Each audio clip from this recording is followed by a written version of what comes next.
party started. So, welcome to the Job Search Club of January 26th. I'm so excited to have you all back. If you were here for last week or the one before, or whenever we had our last one, we talked about our Manukin two-pager. So, those of you that are new to the Job Search Club, hi, my name's Liz. And we are following along in a book called Never Search Alone. And if you haven't bought it yet, you can get on Amazon. It looks like this. And so one of the things that he has in there is called the Manukin two-pager by a lady named Allison Manukin. So I had dropped it into the job search conversations. We're not going to go through them today, but hopefully you had a chance to go through and just kind of like do that exercise yourself. If not, I highly recommend it. Allows you to kind of give yourself some direction on what you love, what you hate, what you're great at, what you're really looking for, all of these things. And those skills and thoughts are going to be very useful for you today as we have Mr. Stephen Woodruff here helping us with memory darts. And this is the way for you to do your elevator pitch in a non-elevator pitch, new elevator pitch way. Is that about right? That's close. So I think when we had this conversation, it was really like networking is the worst. It's the hardest. It's very difficult to try to get across who you are and what you do. But even worse than networking is when you go into the interview and someone says, "Tell me about yourself." The hell do they want? What are you supposed to say? What do you do? So I think that we're going to be able to narrow down exactly what we say to that question with Stephen. So I'm gonna turn it over to you. I'm gonna spotlight, or do you want, actually, I'll give you the choice. Do you want me to put you in spotlight mode so you can kind of present, or should we leave it in gallery here so you can see everybody? We can leave it in gallery. I am going to share some Perfect. slides for part of it. Perfect. I'll And see here. everybody, you'll want to have a piece of paper and a pen because you're going to work on your memory darts during this time. This is not just going to be talking head. This is going to be you're walking away with a new way to introduce yourself. So hey, here we go. Let's get started. I'm going to share. Hang on just a second. And Steve, why don't you do a little introduction of yourself? So I know you as a facilitator, speaker. We've met in person, but tell everybody a little bit about who you are and what you do. Okay. Uh, so I could have been an astronaut, but I had to settle for becoming the king of clarity. And bad eyes, they didn't let people become astronauts back then. So for the last 40 or so years in my business journey, I've done sales and marketing and consulting, and I've done interviews and training and speaking. And I've come to the conviction that in every single form of communication, for every person in every role, there's one thing we got to do. We got to get to the point clearly. And so I've written two books on that subject. And one of the most crucial parts of getting to the point clearly is when you introduce yourself, because that is the moment of opportunity. Either you're going to engage people or you're going to repel people. And I don't know anybody that wants to repel people, but sometimes we do, and we want to avoid that. So I'm here in the Nashville area. We are iced in. I'm a father of five grown young men, grandfather of two little girls, husband of one wife of 44 years, and I just absolutely am on a mission to eliminate the elevator pitch and help people speak in memory darts. So let's see what that is all about. Awesome. And I have also dropped a link to your Amazon author profile in the chat. So if Ah, anybody wants to buy his two books, The Point and Clarity Wins, you can grab and those. there they are. Clarity wins and the point. So let's talk about how do you make yourself clear and memorable in seconds, because that is the art that we want to master. So first of all, though, who cares? Why does clarity matter? Why don't we just dump information and be done with it? Well, you've probably seen this graphic or this idea. We all now have the attention span of a goldfish, and people claim we have an attention span of 6 to 8 seconds, about the span of a goldfish. Now, I don't think biologically that's true, but the fact is, We have a serious problem of an attention deficit and an awful lot of competition to try to gain attention. And that competition is a tsunami of media, noise, inputs that is just increasing all the time. You probably know that the average American, as of 2 years ago, so it's probably more now, is spending average of 7 hours a day in front of screens, various screens. That's heavy competition for us. If we want to communicate, you know what's really, really compelling and interesting? Everything on this. And we've got to somehow rise above all that noise and competition. So, what we really have to learn the art of is getting to the point. It does not help people to give them the haystack. We need to give them the needle. And the most important needle up front is this. Why should I even care about what you have to say? Why should I care about you? What's in it for me? The lead of our message, especially when we introduce ourselves, especially when we're being interviewed, especially when we're presenting, is we've got to appeal to that other person's interest. Because if we don't get to the what's in it for me, they're off to something else, something more interesting and more relevant. So, what we have to learn is the art of getting right to the point. If we wander, meander, try to say too much, get confusing, we lose our audience. That's true of every single person, whether it's a leader, job seeker, speaker, conference organizer. We have to get to the point. In fact, this is not optional. Someone, I don't know who, they put it in a negative and a positive way. Clarity is kindness, or to be unclear is to be unkind. It is actually unkind to give people more work. If we're making people work to understand us, that's not doing them any favor.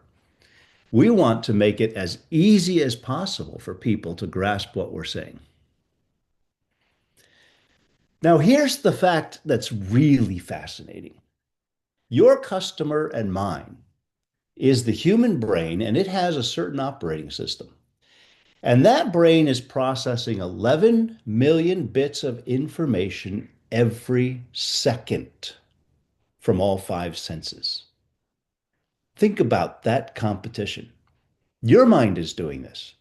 I'm having to fight against 11 million bits of information to get your attention.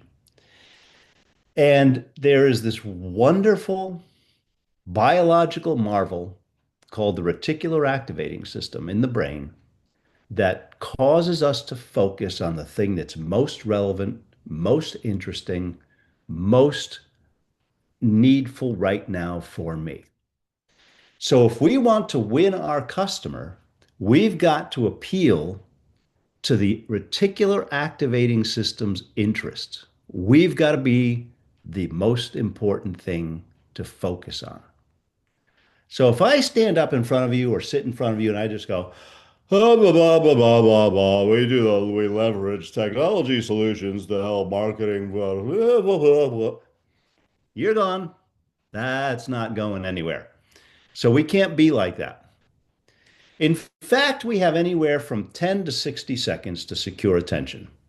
And that's the golden moment where we can win. And so we're going to show you how to do that.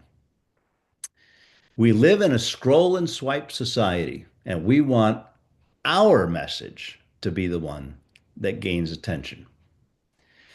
So the way we do that is with what I call memory darts. Here's the cool thing about the human brain. People don't want a white paper dumped on them. They want information, we want information in the formats that are the most memorable and easy to digest. And I've put these 8 memory darts in my second book, The Point. These are the shortcuts, the brain-friendly shortcuts that we can use to format words, statements, little snippets, Specifics, like specific numbers. Liz, how many people are in Club Ichi? 11,000 people on the major lists and 550 insiders. Okay, specific snippets. If she just said, "Oh, it's a bunch of conference people and blah, blah, blah, blah, blah," that's not interesting. But as soon as she says 11,000, that's like, "Oh, that's cool. That's memorable." Okay? Specifics the brain loves. Stories, and we're going to jump into stories in just a moment. The human brain is wired for stories. Symbolic language. I am the king of clarity. That's more memorable than saying, I'm a clarity consultant that blah, blah, blah, blah. The stakes, what's at risk? What are the benefits? What's the win loss? Comparisons, side by sides, and summaries. These 8 brain friendly shortcuts are the ways you can package your message that are brain friendly, turn the light on, and make you remembered. So we're going to use a couple of these right now. When it comes to introducing yourself, the worst practice is an elevator pitch. Why? Because it's a sales pitch every time. It's a pitch. No one wants to be pitched. It's an elevator. No one wants to talk in an elevator. And almost everybody that tries to design an elevator pitch of 45 seconds to a minute and a half is completely dissatisfied because it's really hard to remember it and say it smoothly. Elevator pitches suck. But if you use a memory dart, you're going to stick your message. We're not selling. Our goal isn't to transmit information. Our goal is to create engagement. Elevator pitch is a one-way transferal. We don't want to do that. What we want to do in the way we introduce ourselves with memory darts is be intriguing. We want to get people to say, huh, tell me more about that. How did I introduce myself today? Well, I should have been a retired astronaut by now, but I'm the king of clarity. You've never heard anything like that. That makes you want to know more. That's intriguing. Now, I'm not telling you a whole bunch about me, but that's not my goal. My goal is to hook you. Or another one I use, I'm on a one-person mission to eliminate the elevator pitch and replace it with something that works, the memory dart. It's specific. It creates an image in your mind. And that's what we want to do. We want to create a picture. We want to get people to say, tell me about that. It's the best way to introduce yourself. So here's the major point of this. Your goal is not to transmit facts. It's to create interest. So here we go. We're going to start with our first exercise. The ground of your interesting intro memory dart is your story. And this is the thing we all uniquely have. We all have a unique origin and evolution story. So here's what I want you to do for the next 2 minutes. Each of us quietly do this. You're going to write out or sketch out your evolution story using these 4 phrases, very simple statements. I started here. Could be your college career, could be your first job, it could be your first job in events. You choose the starting point. Could be your childhood. Then this happened. We've all got an interesting twist in our background. And that's the best part of your story is the then this happened twist. Now I'm doing this. And here's where I'm headed. This simple story is the key to engaging people in all your introductions. We all have one, but very few people have actually written it down. So take 2 minutes. This is going to be a rough draft. It doesn't have to be perfect. Fill in these sentences in as brief a way as you can, and then we'll actually have some of you share out your origin evolution story. Okay? Go ahead. Work at it.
Now, some of you have been on this platform, have known each other, maybe met each other, but I'll bet the vast majority of you have no idea what the origin story is of your friends here.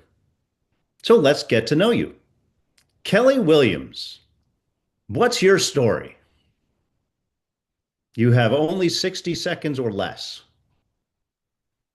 Dun dun dun.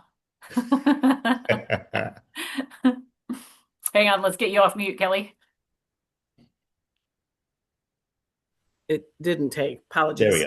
go. Hi, all. Hi. Okay, I'll be quick. I started as a third-party event consultant. Walgreens was one of my clients. They hired me based on my relationship and work performance. I was there for 17 and a half years until a recent company restructure. Now I'm searching for my new dream job in a very difficult market. And my long-term goal is to find a leadership role in in a company that will see me through until retirement. Okay, Walgreens, 17 years, specifics. That's awesome. It's not just I'm looking for a job. It's this happened. And then the twist, a very familiar twist, unfortunately, for many people, is a downsizing or a restructuring or whatever. But that creates a instant bond with you. Now you're a real person that's had a real life, a real track record with a real struggle. Okay. Desiree, that is was my mother's middle name, so I always have a weakness for the name Desiree. Oh. Is your mother French? She was born in France, although her dad was kind of an ambassador for a while. So they were American, but they ended up naming her Esther Desiree.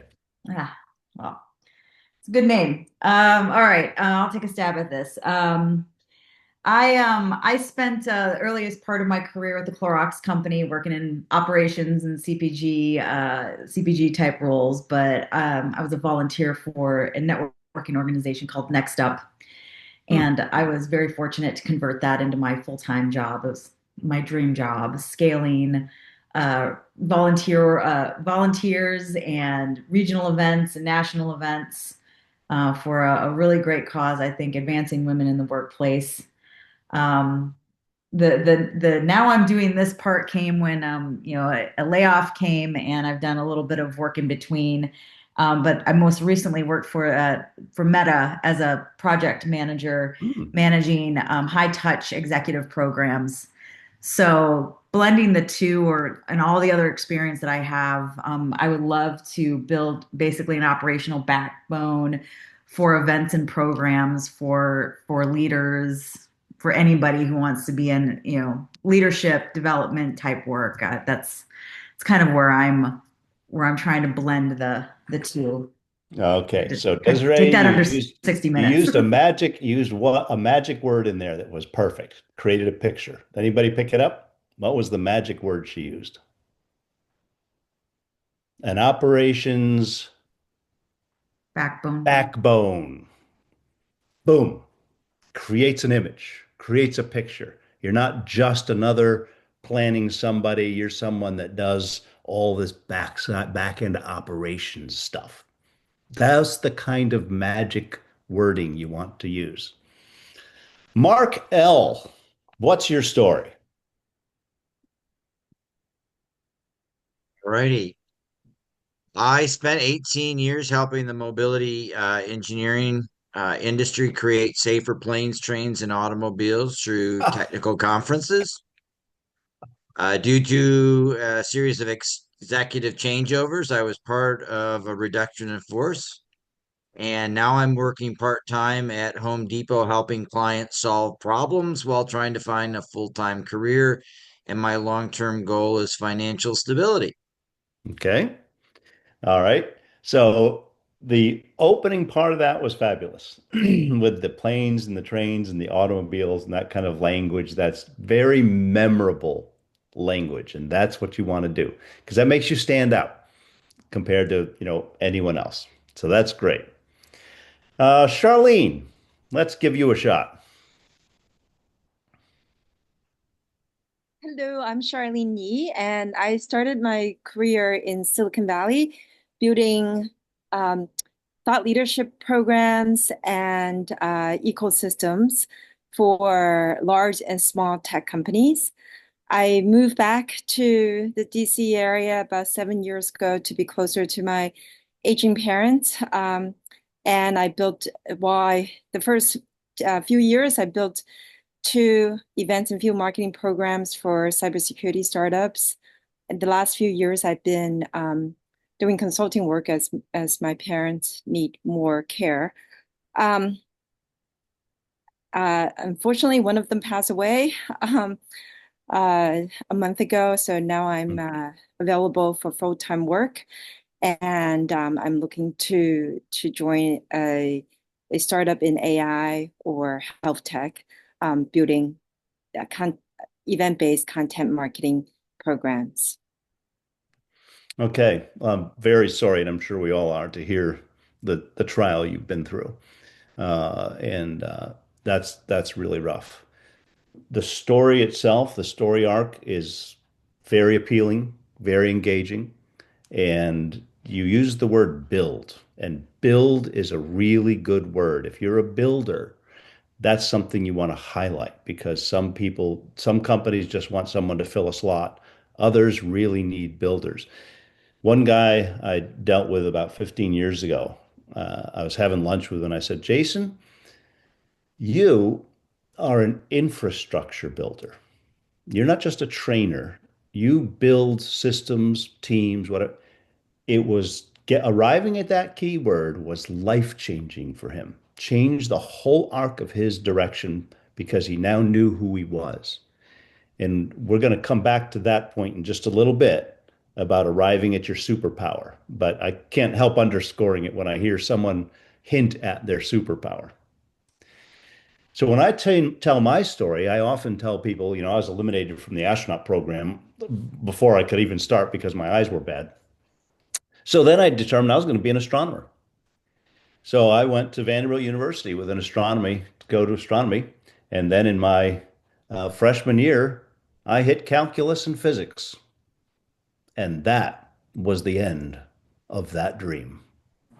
I tell people all the time, I hit calculus and calculus hit me back. I understand. I was in the pre-med program until in college until I took organic chemistry. And so Yep. that was the Yep. end of my pre-med or medical career. Well, what that was for me, that showed me that I'm a smart guy, but I didn't like numbers. I didn't like numbers and formulas. I like words and ideas. And that was eventually where I ended up going, is words and ideas, not formulas. So that was a then this happened moment that was very humiliating as a, 17 or 18-year-old. Okay, so have now with that as your background, having that story, and you want to have that story fairly well memorized so you can kind of easily tell it to people because people will often say, "Tell me about yourself." And you want to have a nice, tight story. But you can turn that into a memory dart introduction. Uh, let's see. Come on back here.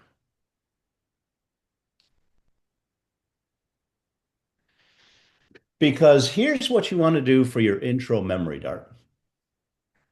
I could have been this, but instead I this.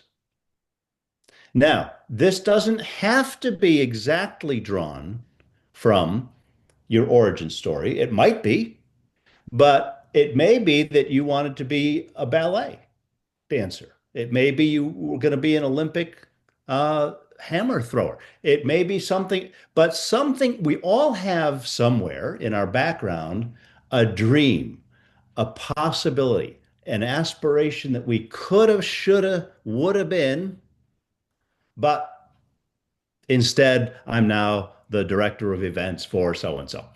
So take 2 more minutes now and let's take your background somewhere in your story, and let's turn it into this little intro phrase. Okay? Pick your interesting little thing that was a dream or a direction in the past or a past job and turn it into this introduction.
So we all have to answer the question.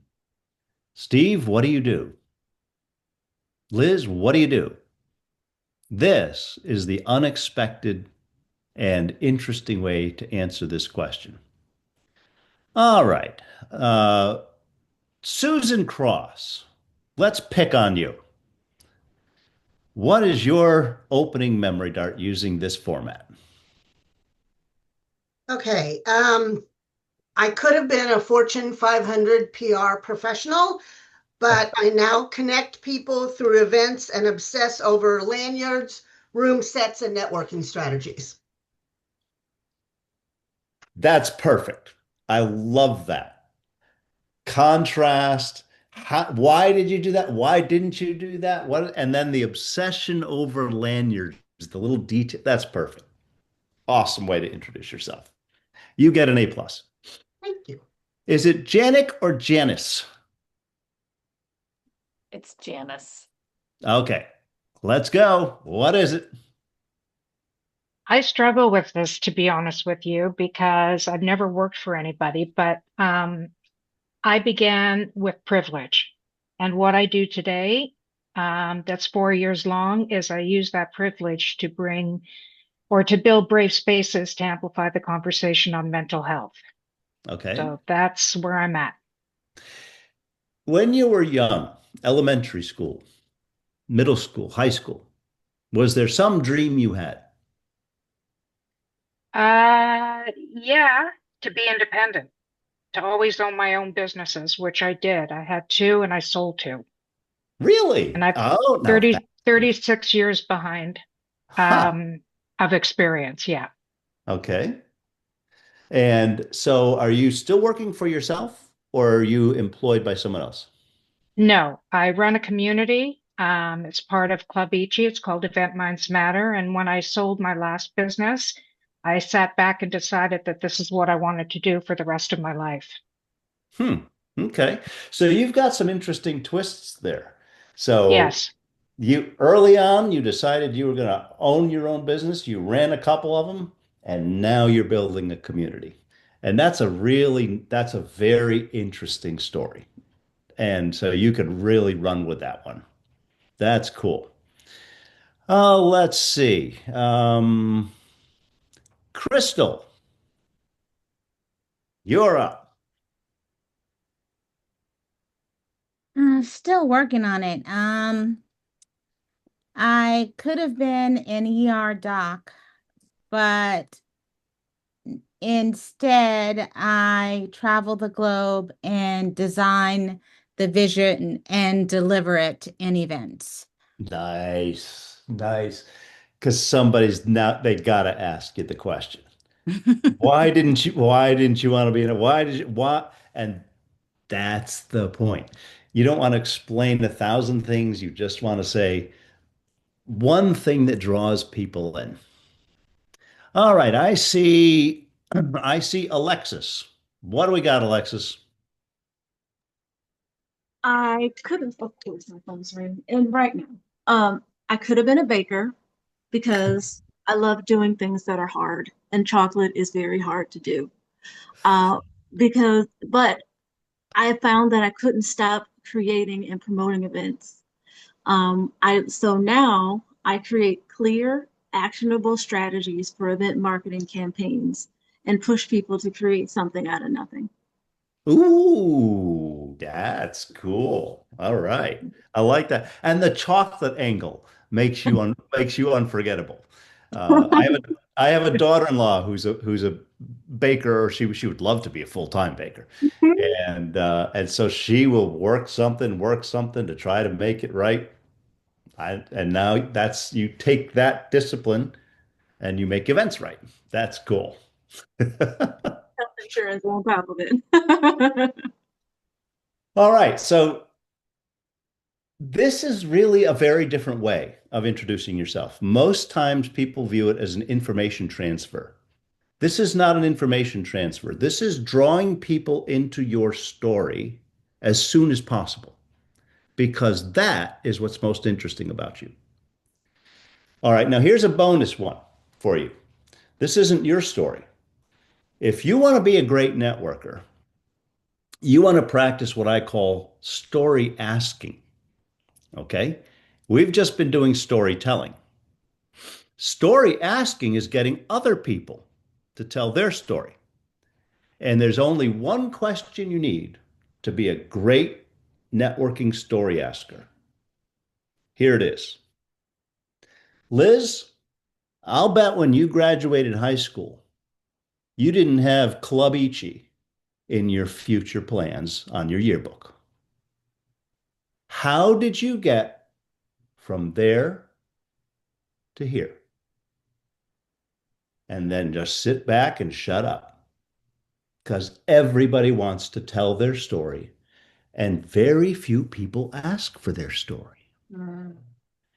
And if you become great at telling your story, but even more important, if you become great at asking for a story, you become a great networker, interviewer, presenter, human being. And all you need is that one question, because almost nobody in their high school yearbook actually knew what they were going to do and how and the path to getting to where they are now is usually not linear and is often very interesting. That's one of my favorite parts about networking is pulling the stories out because it's just always different. So that's how to do networking introductions. Now, here's the second memory dart that's really crucial. The first one is now we got you hooked. The second statement is your professional or personal value statement. This is where you're going to summarize your superpower, what you're best at. Because once you get past the initial intro, people want to know what makes you tick, why you're awesome, where they can put you in their minds as far as the value you bring. We are often not the best people to understand our own superpowers. Other people are. Other people see us more clearly than we see ourselves. And so, one of the best ways for you to get a hold of your top value is just by filling in this blank. Well, everyone says that boom, this is what you're great at. This is what you're awesome at. Another way to arrive at your value is this, your best success story. When you look back on your career, usually there are these one or two or three events where you absolutely killed it. You shined, you were a massive success, and typically that happens right in your sweet spot. And when you look back at your biggest successes, those reveal your superpowers. Or sometimes you just simply know, I do my best work when I'm doing this thing. This is what is my greatest thing. I mentioned before about keywords. This is summarizing down what you're all about into keywords. My wife is a combobulator. I've always loved the word discombobulation. It's a funny word. And years ago, I decided, you know what? Discombobulation has a prefix, dis. There must be a word combobulation. So I looked it up. And it was exactly what I thought it was. Creating order out of chaos, because discombobulation is creating chaos. And I turned to my wife and I said, Sandy, you are a combobulator. Everything you do, you organize. It's your strength. It's your DNA. It's not something she even has to try to do. She just combobulates. And when we arrive at that awareness of our superpower, it absolutely directs our career because we know what our sweet spot is and we know how to say it when we're interviewing. And we know how to tell others when we're asking others to refer us. We want them to know our superpower.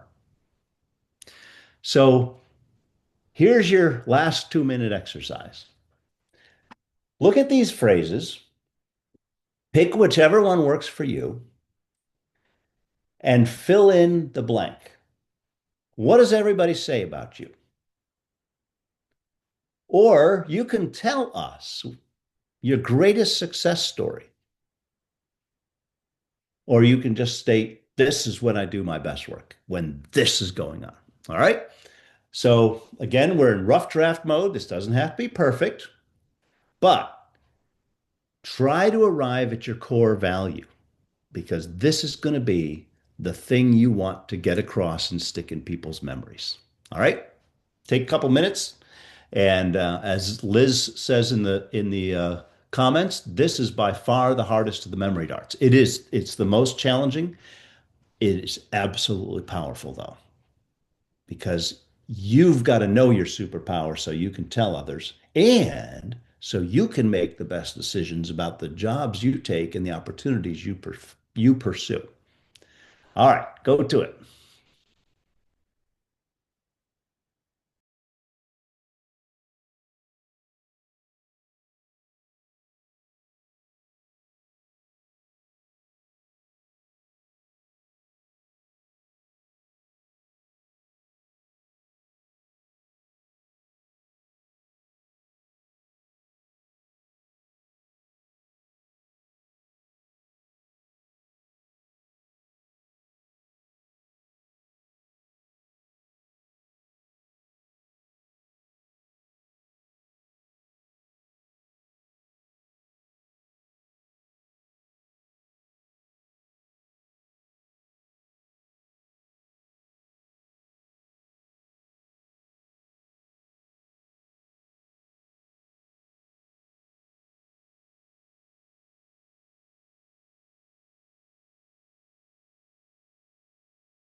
I just want to spotlight in the chat what Betsy Stewart created for a memory dart.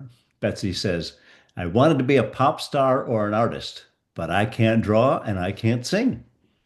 So now I make social media content for small businesses to help them get noticed and find their fans. Oh, I love that. Can't So draw, can't sing. That's the greatest.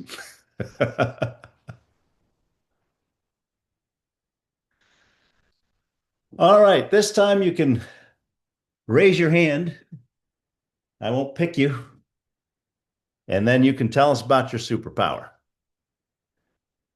Okay, Janice.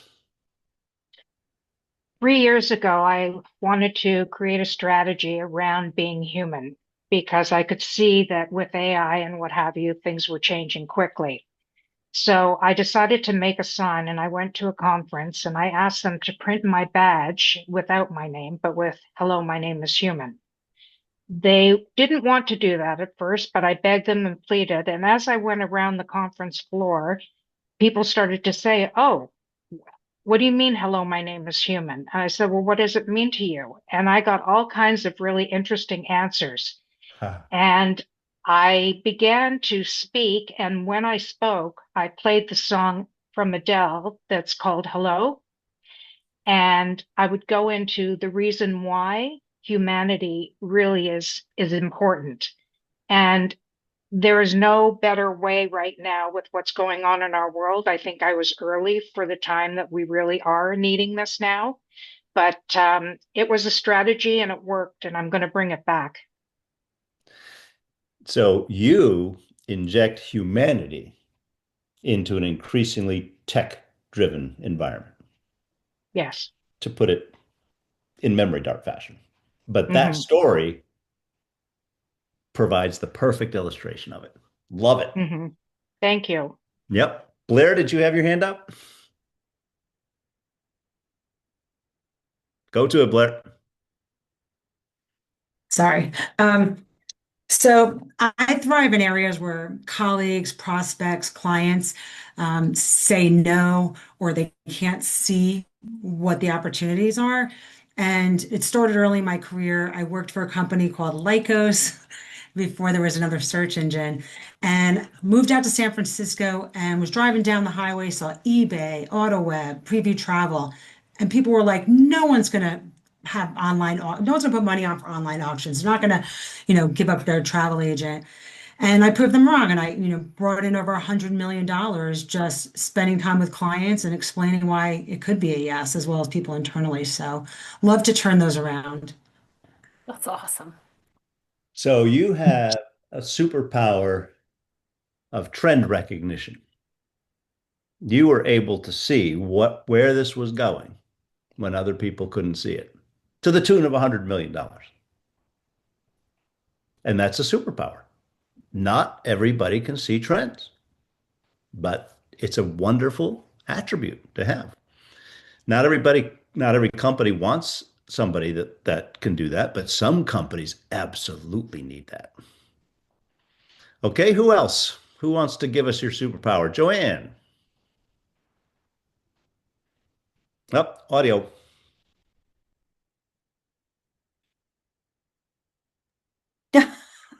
Sorry about that. So I'm new here, so I thought I'd stick a toe in the water in this environment. So everyone says I bring a calm and grounded energy to high stake moments. Um, I'm the person who you want around when the mayor shows up unexpectedly at your event and you need to quietly pivot the run of show, the keynote timing, and all of those sorts of things to accommodate the mayor. Mm. And those are the moments where I think I'm calm. I have good improvisational skills, but I also have the operational instincts to make it all happen seamlessly. All right. So some people bring the crazy energy. I bring the calm energy. And just simple contrast, side by side contrast, one of the memory darts. Memory darts with contrast and compare work because you're taking an existing image in somebody's head and you're hooking your message onto an existing image. When people hear energy, they think crazy energy. You bring a twist to that. I bring the calm energy. And that's highly memorable. Thank you. I love that. Okay? Okay. Steve, thank you so much for this. This is incredible. This is fun. I Yeah. love doing this. I mean, it's to me, this is a blast. Carrie, what about you? Is there time for me to share my evolution story as well? Nope. Okay. My superpower is system strategy that scales event programs to welcome people in and drive results. My greatest success was leveraging this to impact a fast paced, disorganized, high stakes environment. I do my best work when my values are aligned with the mission and culture of my workplace. All right, Carrie, that's a lot of jargon. It's all jargon, completely forgettable. What you want to do is you want to give us an example of one of those situations. I came into a conference setting where blah, blah was happening, and I did this. All right. If you leave it up in the generalities cloud, it can't be remembered. But if you tell us about a specific example, then we can remember it. Okay. So you have to move from vague generalities into specifics if you want people to remember. Does that make sense? I'm at war with jargon. So I jargon is the opposite of clarity. Jargon is fluff. Clarity is precise. All right, so you see how this works. Work on your intro memory dart, your value memory dart, and you're going to be so much further along as you communicate with people. So let's bring this closer to a close. Where did the share button go? Did it disappear? Oh, there it is. Hello. Still have bad eyes. Yeah, and this is a matter of distillation. You want to distill your message into the shortest possible format. If you need help, what we're doing together, this is one of my favorite phrases. I didn't make it up, but I've probably done the most in the world to promote it. You can't read a label of the jar you're in. Other people can help you recognize your value, your message, your keywords, your best attributes. That's why you want to look at what other people say as you formulate this. If you want more stuff, you can use your phone, go to 833-299-5848 and just text DART. And that'll give you a link to some downloads to my LinkedIn profile. And I welcome you to connect with me on LinkedIn, to the book. And then if you want to set up a 30-minute call with me to just talk over stuff, talk over your memory darts and think through things, I welcome that. I love just brainstorming with people. One of the things I do, and Liz knows this, is I offer something called a pre-note, which is a 30-minute version of what we've done for conferences, where you can help the attendees at the conference develop their memory darts so that they can network during the event much more effectively, especially the intro memory darts, which are based on their story and their coulda, woulda, shoulda. So that's one of the things I do for events. While we're here, do we have any questions? Because we've got just a few more minutes, Liz. Well, and what I would love to do actually with the last 8 minutes, I invited Trace Morgan on because he shared with me the portfolio that he had built out in Notion. And I just thought it would be really helpful to have him share that with our fellow job seekers in case they're thinking of ways to do a portfolio. So if you're cool with it, Steve, I would love to say thank you, thank you, thank you. And I dropped your contact information. You can find Steve in our Club Ichi Slack channel. You can drop him a DM on LinkedIn. And this was awesome. I took so many notes and have reframed. Now we need a whole class though on how to tell a joke, because I feel like we all used to be really good storytellers when we all told jokes over the dinner table, and no one tells jokes anymore. So our storytelling abilities have fallen through the wayside. So this was a good reminder to get back into it. Awesome. Thank you so much, Steve. Trace, are you still here? I am with you, Liz. I am still here. Good morning, Club Ichi. And for those of you that are insiders, Trace is going to do this again tomorrow at our insider show and tell. But I thought for the Job Search Club, this would be really, really great to see if you're working on building out a portfolio and you don't want to pay for a web designer. Trace has an option. Yeah, thanks, Liz. Has anyone ever been on a recruiter screen and you're at the end of the call and they're talking about the hiring manager interview, and then they ask you for your portfolio, and panic sets in because you've been working on something, but it's just not there, right? That has been me. I've always had some great assets and I've had some great case studies on LinkedIn, but I've never been able to bring it all together in one place.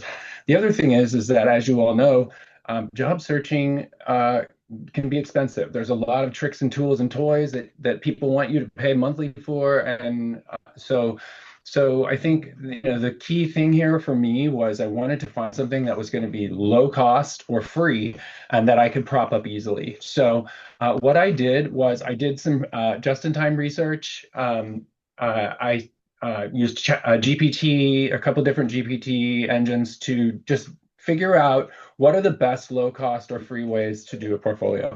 And I got several options. And the one that appealed to me most was Notion. I don't know if a lot of you or any of you follow Anka Trifan. One of her AI hacks is Notion databases. And because Notion is just an amazing tool. You can use it to organize your projects. You can use it to organize your pipeline. You can literally use it for anything. And so what I did is I downloaded a template and I put together this portfolio based on a Notion template. Can everyone see my screen? Yeah, it's beautiful. Great. Yeah, it's great. So this is the homepage. And this was all template driven. I came up with all of the copy and art direction myself. Most of this came from my Manukin one pager. Part of it came from my introduction speech, which thanks, Steve, that's all going to be rewritten now over the next 10 days, right? So the other thing is it's free to update and publish. So I don't need to call someone to make edits. If I want to change something, I can change it in real time. So I put my resume key points in here. This is where you can get into detail, and I love that it collapses because you don't have so much visual noise. It's not like a resume blasting at you when you load the page. You put your top soft skills, tools used. None of this is written in stone. If you have another lens on your business that makes sense here, you can totally make it your own. And so that's the other reason that this was compelling to me. And is it like read only for other people if you send it to them so they can't like do anything to it? Yes, so this is published. What I'm showing you is the live page. I'm going to show you the back end in just a minute. Great question, Liz. So this is what you would look at if I sent you a link to my portfolio. I can click on it, but I can't edit anything. There's a nav engine here, or there's a nav here that tells you all what you can look at.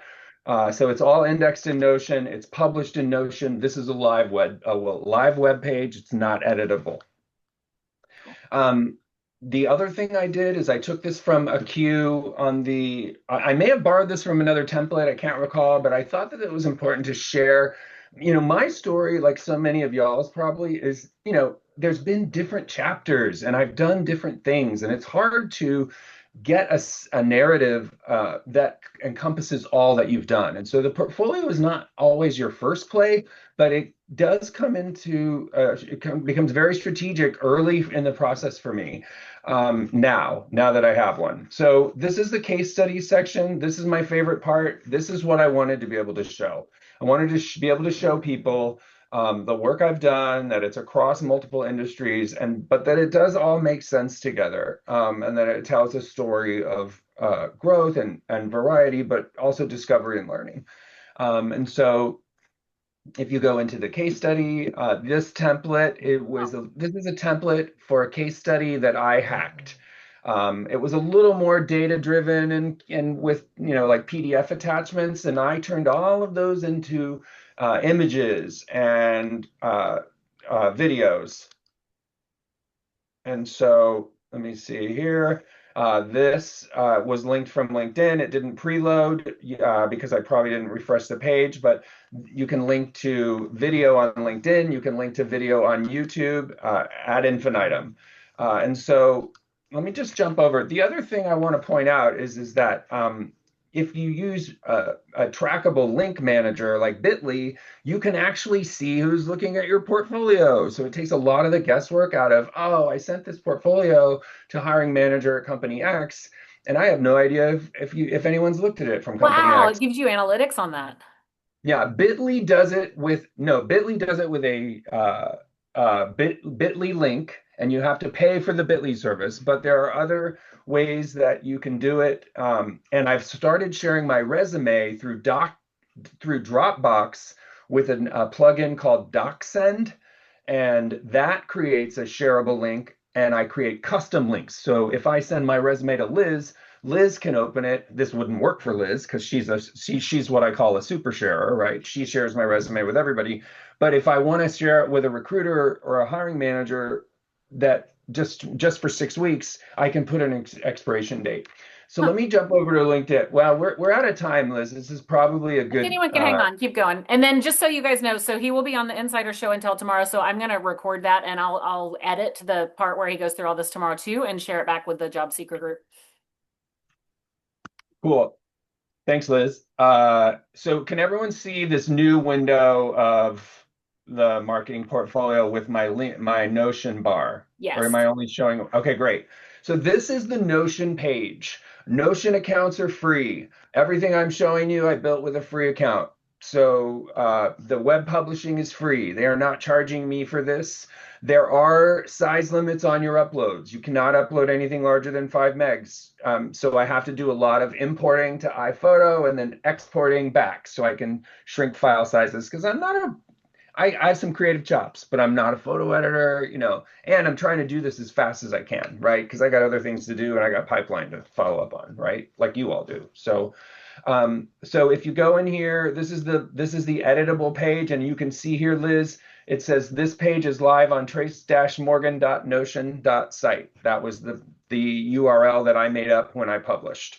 And so you can go in here, you can view the site, which we just did, and you can go here to make different changes to the settings. I can click in here and I can edit it in real time. So it's pretty much WYSIWYG. And there was a question in the chat. It's only available to people who have the direct link, or do you know, is it searchable? Would people find it? It is not searchable. But if you wanted it broadcast, I would just, if I wanted people to find it, I would put it on my LinkedIn profile on that check out my portfolio button that you can add. So there's ways around it. And I think you might be able to make it indexable, searchable, but I don't want it for myself. So I haven't looked into that. Great question. So what I'd also say is here is where you can manage your case studies. This was by far the most time consuming. And so what I would say is for your business, if you follow this path, and I'm going to share one sheet after this that kind of tells you the steps and points you to some links. PowerPoint slides didn't really make sense for this, but I'm going to share some resources and some tips for you. And of course, if you need more, if you want some follow-up time with me or just want to throw some questions at me, I'm in the Slack channel and I'm on Circle. But these are great. And so the thing that I learned is that I did like 4 of them and none of them were done. And then I had to make them all look the same. So do one case study first and then get it the way you love it and get someone to look at it.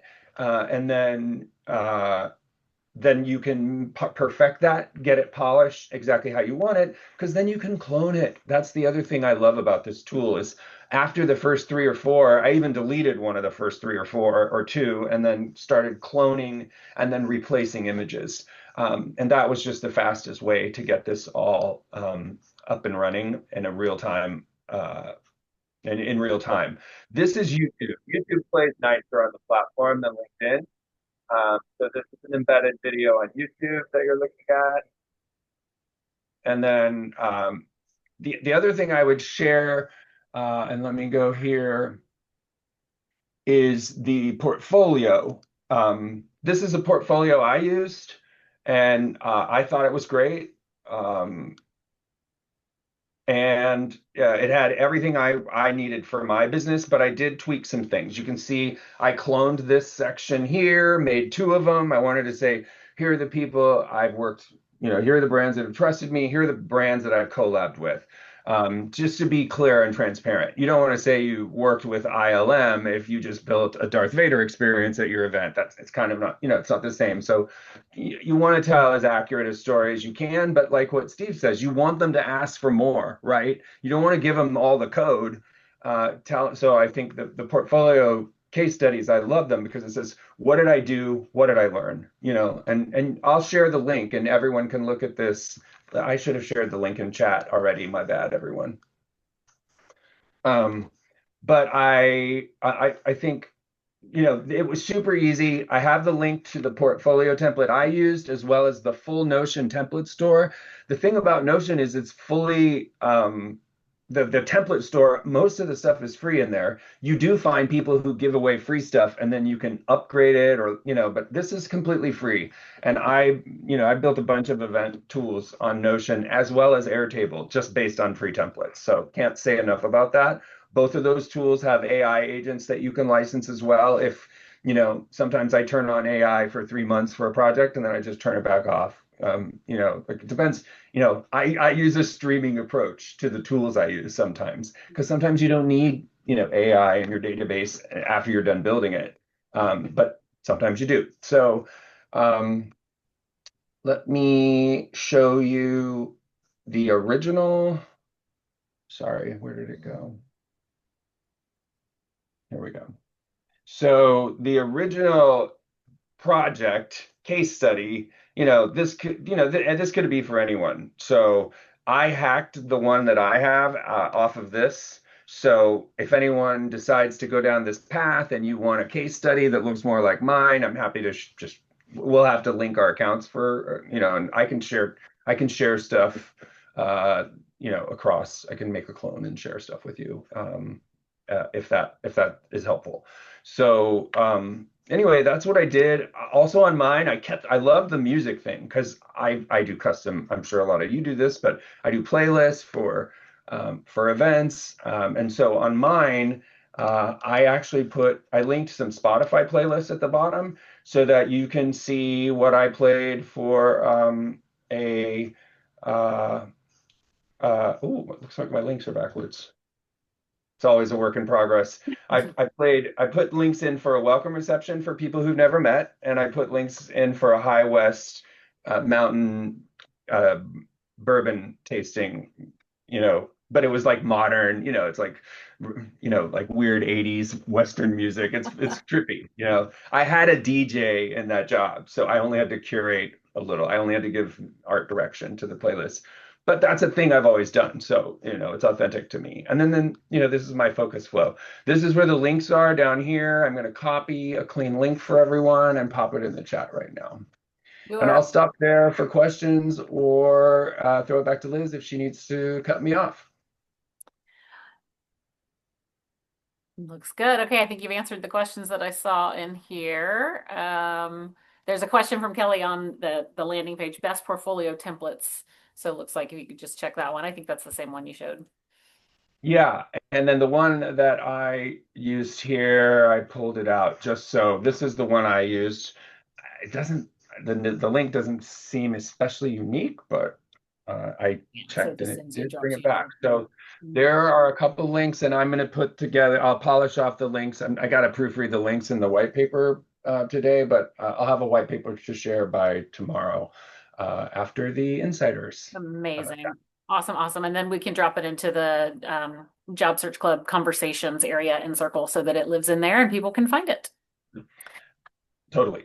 Yeah. Awesome. Trace, thank you so much. This is beautiful. And we'll see you tomorrow. Steve, thank you so much. I'm scrolling through the chat here and seeing everybody saying thank you. This was really helpful, narrowing things down and making that introduction not feel like a sales pitch, because that's the most uncomfortable. I love it so much.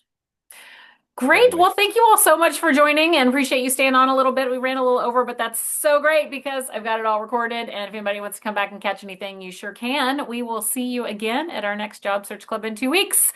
Until then, Happy applying and happy interviewing, and good luck to those of you who have interviews coming up this week. You got this. We're here for you. See you all Thanks next all. time. Thanks, team. Bye. Bye.